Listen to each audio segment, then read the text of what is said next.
I'm Sarah Presley. Johnny Holler. I'm Jazz. Nathan. Oh, what's up? I'm Kyle. Morgan.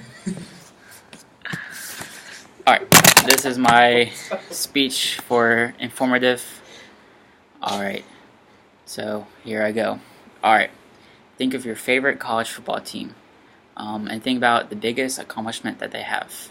For ECU, there is none. Everyone loves football, but we all want our team to succeed, but unfortunately we don't have any control over it. The Ohio State Buckeyes, which are my favorite football team, they had an incredible run this past season. They had 3 postseason wins that really excelled them to their success because they won those games. One of them was Wisconsin, the other one was Alabama, and then the other one was Oregon in the national championship game. And in the Alabama and Oregon game, they were underdogs. And so let me start with the Big Ten championship game. Alright, postseason game 1, Ohio State versus Wisconsin.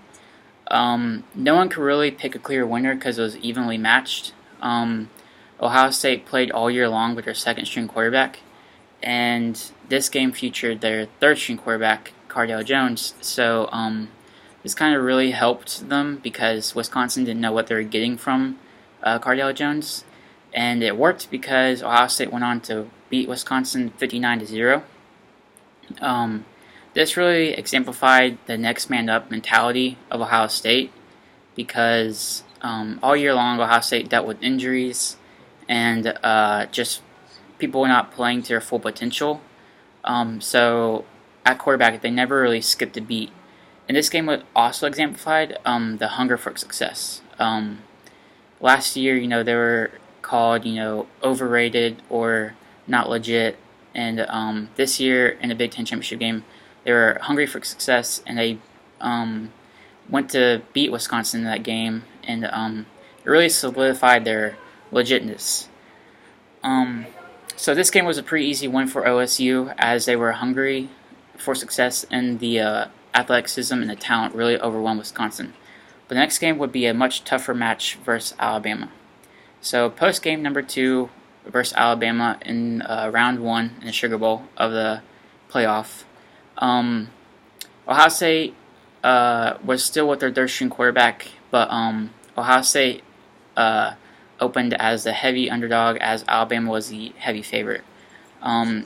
So back to my point earlier about being overrated, everyone believed there was no way Ohio State would win this game because they had always struggled against SCC teams in the big games.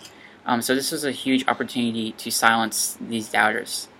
Ohio State played well in the first half, but they were down in a 21-0 hole. So then, before the half ended, they went on a 20-0 scoring streak and made it 21-20 at the half. And in this half, there's a really cool play.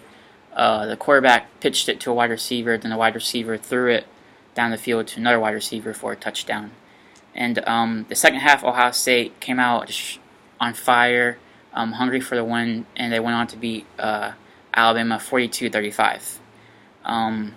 This game, it was really probably my favorite game I've ever seen them play. It was just traditional powerhouses. The underdog rose and won, and Ohio State was able to rejoice for the sweetest victory in a long time.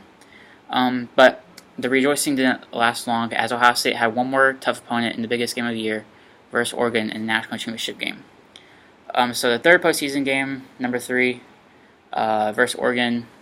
This game was what Ohio State fans were wanting for a long time, as they hadn't played in it since about 7 years. The last time they played in it was 2007 versus LSU, which they lost. But unlike the Bama game, no one could really decide who would win beforehand. It was fast versus fast, athletic versus athletic, just contemporary offenses. There's both really good.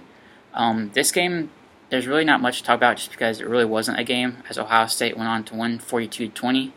It was really boring to watch, honestly. But it was Ohio State's 8th national title. The coach, Urban Meyer, it was his 3rd, but the first one at OSU. And for offense, the MVP was Cardale Jones, the quarterback. and then Tyvis Powell for the defense was a linebacker.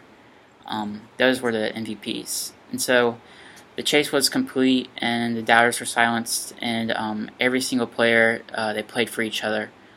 Injuries just didn't stop anyone throughout the whole season, and Ohio State dominated those 3 postseason games, and they were awarded a national championship. So Ohio State played 3 remarkable postseason games as I just discussed, and had a great next man up mentality, and were really hungry for success. What I learned from this team is if you really put your mind to it and you play for the man next to you, or you do something for the person next to you, you can really do anything possible and together. So sometimes you want something, you have to go chase it, and that's what the Buckeyes did, and that's what you gotta do. So thank you for sticking around, and have a blessed evening. Roll Tide.